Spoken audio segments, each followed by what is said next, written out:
Ciro Gomes já está com força total na sua campanha eleitoral pro ano que vem e fez um vídeo sobre política e religião. Ciro Gomes cresceu aqui no interior do Ceará, onde eu moro, e todo mundo quer saber minha opinião sobre Ciro Gomes, porque ele é um político aqui da minha terra, por mais que ele tenha uma história aí de relevância nacional. Bom, eu não tô aqui pra comentar acontecimentos políticos, eu não o faço, esse não é um canal de política, mas como no Brasil política e religião são temas muito próximos, acaba que eu comento de política dentro do seu relacionamento com os fenômenos religiosos, e pretendo fazer isso com bastante frequência nesse tempo de eleições, já que eu publiquei recentemente um livro chamado A Religião do Bolsonarismo, que é esse livrinho aqui. Você pode comprar para e-book aí na Amazon, tem no Kindle Unlimited, você pode ler de graça se você assina, aproveita lá pra você ler. Me perguntaram se eu ia comentar sobre a religião do cirismo. Bom, então vamos assistir o vídeo do Ciro juntos, vamos dar uma olhada no que é que ele fala sobre religião e política. O vídeo tem 2 minutos e 3 segundos e a thumbnail diz: religião e política, elas podem, sim, conviver em harmonia. Sim, verdade, até aqui na thumbnail que ele apresenta, nada fora da obviedade. Religião e política podem conviver em harmonia. A grande pergunta é: qual harmonia é essa? Certo? Qual harmonia é essa? Para algumas pessoas podem viver em harmonia desde que os religiosos fiquem calados sobre suas crenças e não desejem que na sociedade haja qualquer espaço para manifestação daquilo que eles acreditam. Então, religião e política podem viver em harmonia desse jeito. Outros acreditam que é harmonia se a religião se impor sobre a política ou o que é que seja. Então, que eles podem viver em harmonia, todo mundo sabe que pode. Todo mundo acredita que pode. A grande pergunta é como. Então, vamos ver o que é que o Ciro tem a dizer. Ele tá com 2 livros aqui na mão, uma Bíblia e uma Constituição com a mão assim sobre as duas, hein? O que é uma semiótica muito interessante, né? Como se ele fosse de alguma forma um homem comprometido com os 2 livros. Ele não tá dizendo nada disso, mas a imagem que passa com eles com a mão sobre os 2 livros, né? Evoca até a ideia de jurar sobre a Bíblia e coisas assim. Passa numa primeira imagem visual que ele é uma pessoa que tá de alguma forma comprometido com os 2 livros. Ainda que seja só uma imagem visual, não seja um conteúdo proposicional, mas marqueteiro aqui, né, do nosso querido Ciro Gomes é certamente um marqueteiro dos bons, é dos bons. O Brasil é uma república laica, ou seja, o Estado tem vida independente das igrejas. E as igrejas têm vida independente do Estado. Certo. Primeira fala dele é muito simples, ele define o que é Estado laico. Nós somos uma república laica, isso é verdade. Nós não somos um Estado teocrático, não somos um Estado confessional e nem somos um Estado ateu como era, por exemplo, no ateísmo de Estado da União Soviética, onde o ateísmo era política pública. Nós somos uma nação laica. O que é que isso significa? Significa que religiosos não podem ter espaço na esfera pública? Não. Significa que não podem existir símbolos religiosos dentro de espaços públicos? Não. Significa que pastores não deveriam poder ser candidatos a deputados? Também não. Significa que é um ultraje que a nossa Constituição jure em nome de Deus ou que haja Deus seja louvado nas cédulas? Não, nada disso. A definição do Ciro Gomes é perfeita. A vida da igreja é independente da vida do Estado, a vida do Estado é independente da vida da igreja. Não há sobreposição entre nenhuma das 2 esferas. Você não tem um líder religioso se tornando líder civil simplesmente por ser líder religioso e nem um líder civil sendo líder religioso simplesmente por ser o líder civil, como a gente encontra em estados religiosos, principalmente no Oriente, em um viés muçulmano. Eu sou pastor de uma igreja, eu não me torno líder civil por isso, o presidente da república não se torna autoridade sobre a igreja por isso. Existem, claro, relacionamentos entre essas esferas, elas não ficam um tipo de atomismo social onde elas não se interrelacionam. A igreja possui um papel profético, cremos nisso, de condenação através da palavra dos maus atos dos governantes. Os governantes possuem o poder da espada para punir o mal em qualquer esfera social que esse mal se concretize. Então, se o mal acontece até mesmo dentro de igrejas, seja abuso, fraude, estupros, pedofilia, roubo, o Estado tem autoridade para intervir com o poder da espada e punir aquilo que for mal, mas não existe gerência das instituições uma sobre a outra. Tá ótimo, perfeito, até aqui tá tudo bem. Mas estes livros não são conflitantes. Ao contrário, nossas leis não permitem favorecer uma religião sobre as outras, nem os brasileiros que têm fé sobre os que não têm. Esse princípio republicano, porém, não nos deve levar à negação de uma realidade histórica, com consequências sempre atuais. O Brasil se formou no berço do cristianismo.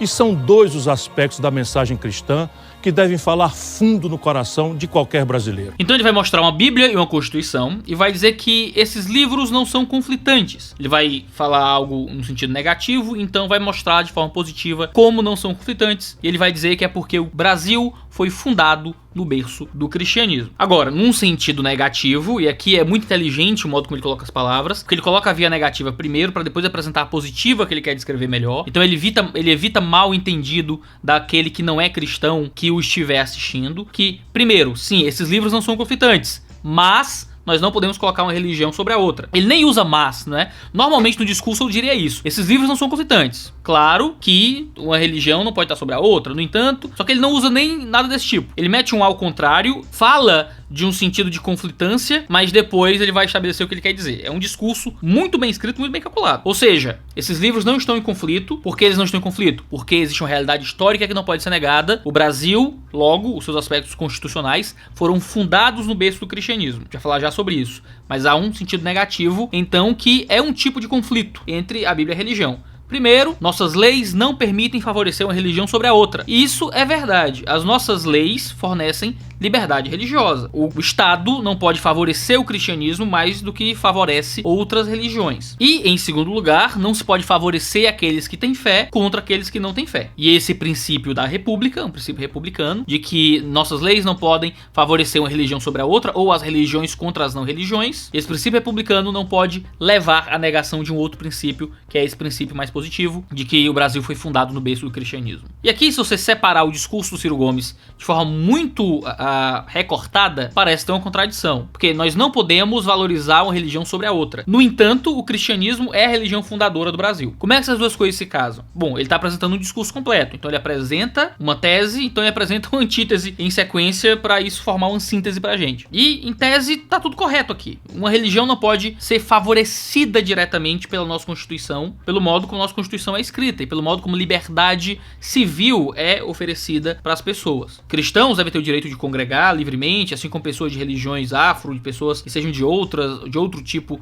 de estatamento religioso, seja pessoas que não possuem religião, elas devem ter o direito de viver suas vidas também da forma que quiserem. Iago, mas as igrejas são beneficiadas no Brasil? Bem, existem leis que conferem um ou outro benefício às igrejas, principalmente no que concerne a isenção de impostos, mas são os mesmos benefícios que são conferidos para outras instituições, como ONGs, como partidos políticos e coisas assim. Os indivíduos, os personagens participantes das igrejas, eles não são isentos de impostos. Eu sou pastor de igreja, eu pago um imposto de renda normalmente. Agora, a igreja, como instituição, ela não tem fins lucrativos. Ela é uma instituição do terceiro setor, ela é beneficiada por ser do terceiro setor. Igrejas por aí que funcionam como empresas, em que o dinheiro da igreja vai diretamente pro bolso do pastor, geralmente são igrejas regidas por fraude. Aí não é mudar a lei, aí é fiscalizar e punir aqueles que estiverem usando do terceiro setor para se beneficiar. Mas isso seria possível numa ONG, numa OCIP, em qualquer coisa que fosse também do terceiro setor. Então, em tese, é isso que realmente existe no Brasil. A gente tem um Estado laico, em que crentes não são beneficiados contra descrentes, em que cristãos não são beneficiados contra não cristãos. Agora, sim, existe historicamente no Brasil uma certa predileção pelo cristianismo dentro do cenário público. Os símbolos religiosos dentro de tribunais muitas vezes são símbolos cristãos, mais especificamente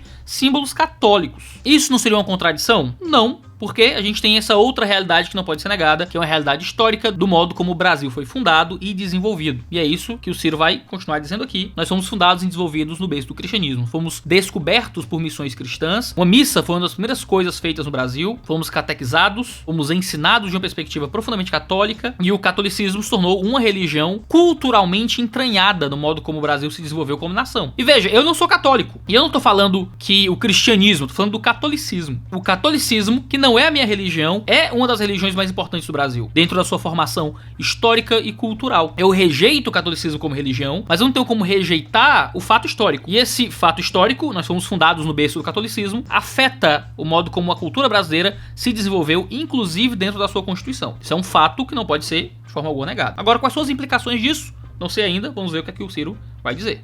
Com consequências sempre atuais.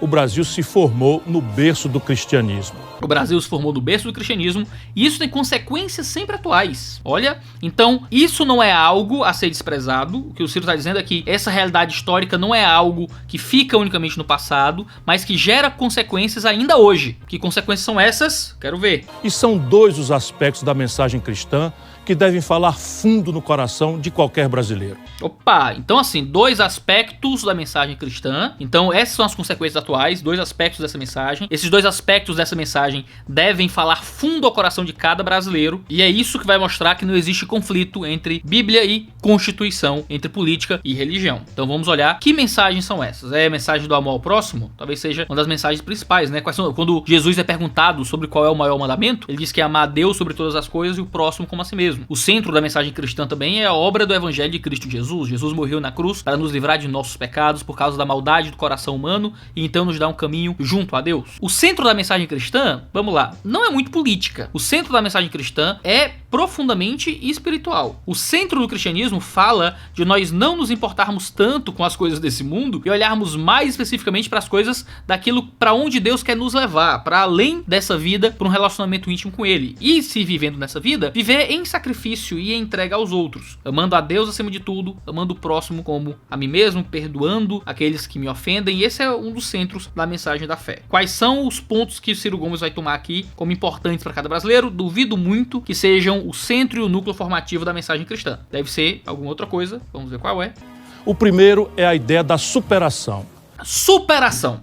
Tá, se você fizesse um questionário e dissesse, Iago, vai me dizendo aí coisas do cristianismo que são importantes que todo brasileiro saiba. Vai dando aí núcleos da mensagem cristã, pontos da mensagem cristã que são importantes, falarem fundo ao coração de cada brasileiro. Você podia me colocar por horas, eu podia escrever um caderno de 12 matérias. Eu não ia escrever superação em nenhum momento, certo? Porque superação é uma mensagem genérica, completamente além daquilo que é próprio do cristianismo, próprio da Bíblia. Ele segurou uma Bíblia, certo? Ele tá falando da religião cristã, ele falou que nós somos fundados no cristianismo. Então, falar que superação é um ponto importante da mensagem cristã é falso. Isso talvez esteja próximo de movimentos neopentecostais de teologia da prosperidade, onde superar essa vida e encontrar um tipo de vida melhor agora seja parte da mensagem central do movimento religioso deles. Mas isso não é cristianismo. Superação não está como parte da mensagem evangélica, nem nos evangelhos do Senhor Jesus Cristo, nem nas cartas de Paulo, não está no livro do Apocalipse. A mensagem cristã, a mensagem do evangelho não é uma mensagem de superação. Você pode encontrar isso no teu psicólogo, no teu terapeuta, no teu psiquiatra, no teu coaching. Você pode encontrar isso na tua terapia de grupo, você pode encontrar isso na tua academia. Você vai encontrar isso do instrutor do jiu-jitsu. Superação como uma mensagem importante. Isso não é algo próprio, sabe? Não é algo central ao que é o cristianismo. Então vamos ver como é que ele defende a ideia da superação aqui. Cada um de nós, criado à imagem e semelhança de Deus,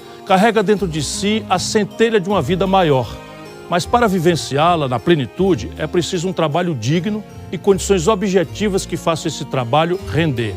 Vamos lá, aqui o negócio começa a ficar a feder mais. Porque até aqui, até ele falar de superação, o que é que seja, até que, ok, Ciro tá parecendo ler corretamente parte do cenário da relação entre política e religião no Brasil. Superação já é um problema. Aí o modo como ele vai defender superação é, primeiro, cada um de nós é criado à imagem e semelhança de Deus, e por isso nós carregamos dentro de si uma centelha de uma vida maior. Isso faz sentido, somos criados à imagem e semelhança de Deus, caímos no pecado, fomos separados do relacionamento com Deus, e isso nos aponta em direção a algo superior, seja a própria vida com Deus, o próprio relacionamento com o Senhor, a voltar à eternidade de onde nós fomos tirados. Somos imagem e semelhança, estamos aqui para representar Deus no mundo, para como espelho brilhar Ele, mas quebramos no pecado, e quebrados no pecado não refletimos Deus da forma como Ele deveria ser refletido. Essa centelha de uma vida maior é justamente esse senso do divino, esse impulso em direção a Deus e a redenção que nós precisamos encontrar nele para termos vida eterna para sempre. Essa resposta está no Evangelho de Cristo Jesus, onde Ele nos aponta de volta para Deus. De si a centelha de uma vida maior.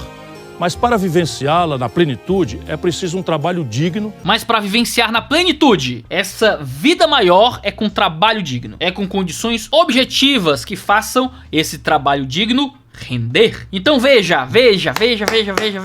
Para Ciro Gomes, o problema da imagem de Deus no homem é um problema a ser solucionado com trabalho digno. Então, se eu tenho aqui uma estrutura de criação, queda, redenção e consumação, o que eu tenho é, nós fomos criados como imagem de Deus, ok, há uma queda aqui, e a queda para Ciro Gomes parece ser a ausência de boas condições de trabalho. Não foi o pecado contra Deus, não foi o nosso relacionamento com o Senhor. O problema do homem é um problema de emprego, de condições de trabalho. A redenção, então, qual é? E é através da proposta de redenção dele que a gente sabe qual é a proposta de queda. É condições de trabalho digna e formas do trabalho render. O que é isso? A gente chama isso de heresia. Certo? A gente diz que isso é uma deturpação da mensagem evangélica. Se Ciro quer apresentar pra gente uma visão política que respeita os ideais do cristianismo, o que ele tá fazendo é apresentar um ideal falso naquilo que é central ao cristianismo, que é a sua ideia de redenção, que é a sua ideia de aproximação de Deus. Pro Ciro Gomes, nossa imagem de Deus, nossa vida maior, que é impulsionada por termos imagem de Deus, vem através de trabalho digno. É um tipo de evangelho trabalhista. Dá pra entender? Você aí que seja apoiador do Ciro Gomes, aí agora pode estar em polvorosa. Não, mas tem que defender o trabalhismo, não sei o quê. Veja, eu não tô analisando isso como perspectiva política, certo? Ah, não, Iago, eu acho que o trabalhismo é uma coisa boa. A perspectiva do Ciro Gomes, mais a centro-esquerda, tal. Ok, eu não tô questionando isso no momento. Se você quiser votar no Ciro Gomes, não é problema meu. Não tô discutindo ainda a eleição, voto, se ele é um bom candidato, se não é, ou se a perspectiva trabalhista é melhor ou é pior. O que eu tô questionando é, a partir do momento em que ele se propõe a um discurso religioso, a gente tem que entender qual é o discurso religioso dele, qual é a implicação do discurso religioso dele, pra gente, como cristão, se proteger daquilo que ele tá falando de errado. O Ciro Gomes não escreveu isso aqui. O marqueteiro dele escreveu. Ele só deve ter aprovado. Ele não entende quais são as profundas implicações do que ele tá colocando. Agora, a mensagem dele comunica às pessoas e diz alguma coisa. É bom a gente entender o que é que tá dizendo. E tá dizendo algo muito errado dentro de uma perspectiva cristã. Esse trabalho render. Para isso, temos que começar a reconstruir o Brasil passo por passo, detalhe por detalhe, porque significará também reconstruir a vida de todos os brasileiros. Agora, qual é a visão de consumação da cosmovisão cirista aqui? É uma reconstrução do Brasil passo a passo, porque isso vai significar também reconstruir a vida. Então esse impulso de vida maior, que provém de sermos imagem de Deus, que é conquistado através de condições de trabalho mais dignas, se consuma através de uma construção passo a passo do Brasil, para que nisso tenhamos uma reconstrução de vida. A escatologia cirista é uma escatologia profundamente trabalhista, profundamente centrada no fato de que o governo vai ser um instrumental para controlar as condições de trabalho a fim de fornecer dignidade àquele que é imagem de Deus. Um trabalho que precisa ser feito com moderação e realismo, mas também com coragem e visão. Aqui é só palavras políticas, isso deve ser feito com moderação, realismo, também com coragem e visão. Ok, né? Qualquer um diria isso. Lula diz isso, Bolsonaro diria isso, qualquer um pode dizer uma coisa. Isso aqui, só politicagem já. Coragem e visão. Sai o de trás da segundo mesa. aspecto da mensagem cristã. Aí ele sai de trás da mesa pra vir falar com a gente assim mais de perto. É um negócio... E essa musiquinha de fundo, né? É um negócio meio... Como é que os jovens falam? É cringe? É cringe, é isso? É cringe. Cringe pra mim era aquele cara que era contra o Natal. Não, é o cara contra o Natal, o cringe. É, o cringe. É isso? Que era verde, cringe. E então ele entra no segundo aspecto da mensagem cristã que todo brasileiro deveria ouvir. O segundo aspecto da mensagem cristã que todos os brasileiros devemos escutar é a primazia da solidariedade. Opa, primazia da solidariedade. Isso sim, aqui, solidariedade é de facto um dos temas mais importantes do cristianismo. O cuidado com o pobre, o amor ao próximo, o bom samaritano é um personagem importantíssimo nas parábolas de Jesus. E ok, aqui a gente está conversando dentro da seara do cristianismo de fato. Solidariedade é uma coisa muito importante, muito fundamental. Ela é a expressão do amor na vida coletiva. A solidariedade é a expressão do amor na vida coletiva. Ok, tá certo. A solidariedade é de fato expressão do amor na vida coletiva. A gente vive numa comunidade, como comunidade de seres humanos, né? Nessa comunitariedade da raça. Nós servimos e ajudamos uns aos outros. Faz parte do amor cristão. Ok. Estamos todos profundamente ligados por vínculos invisíveis. Também, maravilhoso. Existem vínculos invisíveis que nos ligam. Até aqui tá tudo bem. Agora eu me pergunto onde é que o Ciro quer chegar. Porque o normal seria dizer, então devemos ajudar uns aos outros. Então, Ciro tá tentando nos motivar a abrir mão dos nossos recursos para que esses recursos sejam transferidos diretamente a quem precisa, que nós possamos viver a vida olhando para os necessitados, então nos conduindo dos necessitados como bons samaritanos que passam a rua, vê pessoas caídas, então tentam ajudar com custo pessoal aquele que está caído, que a mensagem cristã é essa, é de solidariedade, é de nós nos envolvermos com aqueles que estão em necessidade, com custo pessoal, perdendo o recurso que nós precisarmos perder para ajudar aqueles que realmente precisam. É isso que Ciro quer motivar a gente, mais caridade, mais envolvimento pessoal, se for, maravilhoso. Mas, como é uma mensagem política, eu duvido. Então vamos ver o que é que ele vai desenvolver. Portanto, só conseguiremos ficar maiores se ficarmos maiores juntos. Então só conseguiremos ficar maiores se ficarmos maiores juntos. Infelizmente, isso não é verdade, tá? Infelizmente, dá pra ficar maior colocando os outros pra baixo. Infelizmente, desse mundo caído, nós podemos ficar maiores se nós nos colocarmos contra os outros, tentarmos vencer os outros através de fraude, através de uso do capital político para tentar impedir que o pequeno cresça. Bom, existem muitas formas de crescer prejudicando os outros. Aqui eu acho que o Ciro tá falando no sentido de desejo, né, de vontade. O certo é que todos possamos crescer juntos. Deve ser algo nesse sentido. O Brasil é vitalidade, é pujança. Pujança, eu achei maravilhoso. Pujança. Um vídeo desse aqui, pujança, olha. O que o coração brasileiro quer é ver essa pujança, essa força, esse vigor casados com amor, ternura e outros valores espirituais. Certo, caridade, solidariedade, e aqui ele não tá falando de questões financeiras. Aqui ele parece estar falando de dinheiro, a gente pode crescer, se crescer todo mundo junto, como sociedade, como se estivéssemos dizendo que não podemos permitir que as pessoas se desenvolvam contra outras. E aqui eu tô tentando ler as entrelinhas do Ciro, tô tentando entender o que ele tá dizendo por trás aqui das linhas dele, de que talvez a gente precise, como eu conheço o Ciro, eu sei que ele tá querendo falar de taxar rico, os ricos pagarem mais impostos para que todos possam crescer juntos. Aqui a linguagem por trás é de distribuição de renda, né? E ele vai usar a solidariedade cristã como desculpa para distribuição de renda, mas ele não faz isso nesse vídeo, pelo menos não até aqui. Eu sei porque eu ouço muito o Ciro falar em outras circunstâncias. O que é um atrevimento,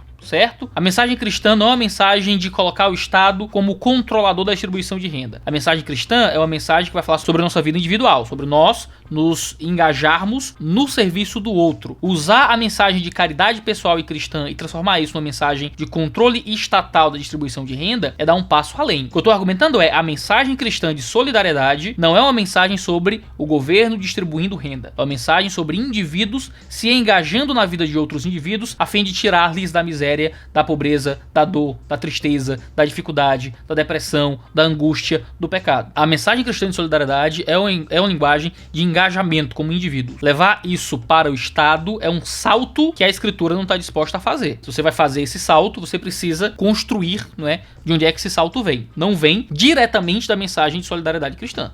O que o coração brasileiro quer é ver essa pujança, essa força, esse vigor casados com amor, ternura e outros valores espirituais. Então ele começa a falar sobre amor, ternura e outros valores espirituais. Então ele avança da caridade cristã, da solidariedade cristã, a manifestações mais profundas dessa solidariedade. A gente tem que ter ternura com o outro, tem que ter amor com o outro, tem que ter valores espirituais. Tá certo. Certo? Aqui, lendo puramente as linhas da segunda parte desse segundo ponto, tá certo. Quando ele faz essa relação entre solidariedade e o nosso crescimento, dando a entender que ele tá falando de um crescimento, é claro, econômico, isso não é o caminho muito correto, mas quando ele fala que essa solidariedade deve se manifestar como ternura, amor e valores espirituais, ele tá plenamente correto. Ele parece estar querendo dar uma alfinetada, não é? No Bolsonaro da vida, que fala sobre valores espirituais quando a sua vida não é espiritual, né? Quando ele se comporta de uma forma que não representa amor, que não representa ternura. Alguém pode olhar pro Bolsonaro e dizer que ele inspira ternura, ele inspira amor, algum valor espiritual? Impossível. Agora, eu também tenho certeza que o Ciro também não é esse cara. Amor, ternura e valores espirituais, o Ciro não tem demonstrado de forma nenhuma no cenário público. Já falou de receber gente na bala, fala palavrão o tempo todo, é grosso com o pessoal. O irmão dele tentou atropelar a gente com escavadeira aqui no Ceará. É só loucura. Os Ferreira Gomes aí são muito conhecidos por essa loucura. O Ciro Gomes, ele é um grande Bolsonaro em termos de personalidade, certo? A diferença é que o Ciro Gomes é um homem muito mais instruído, mas em termos de virulência, em termos de linguagem odiosa, não tem muita diferença não. Então assim, se isso for uma alfinetada ao comportamento público do Bolsonaro, pau que dá em Chico, dá em Ciro, certo? Então não seria muita coisa, mas o que será que ele tá querendo nos instigar politicamente com essa ideia? Eu não sei. O que isso tem a ver com a política? Essa é a pergunta, essa é a minha pergunta. O que é que esses valores espirituais têm a ver com a política? Vamos ver. Tudo. Porque a boa política, além de ser semeadora de sonhos... A boa política é semeadora de sonhos. Semeadora de sonhos. É a alavanca do destino coletivo... É a alavanca do destino coletivo.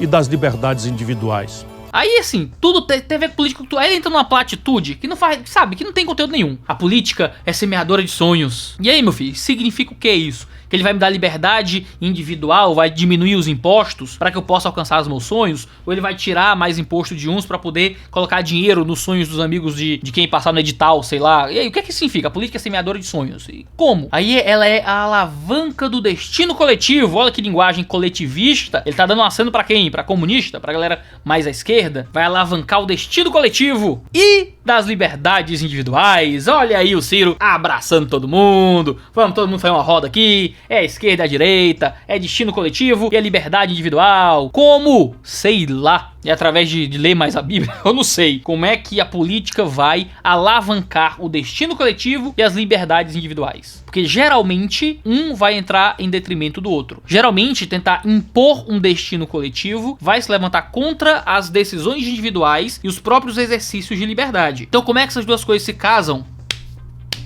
Não sei, Cirão da massa, não faço nem ideia. E esse sonho se desfaz se o mundo não oferece condições materiais e espirituais. E ele vai dizer, ó, esse grande semeamento de sonhos, esse alavancar de um destino coletivo e de liberdades individuais, não vai acontecer se não houverem condições materiais e espirituais. desfaz se o mundo não oferece condições materiais e espirituais para ele florescer e frutificar. Para que esse sonho floresça e se frutifique. E que condições são essas? São as condições de trabalho? É isso?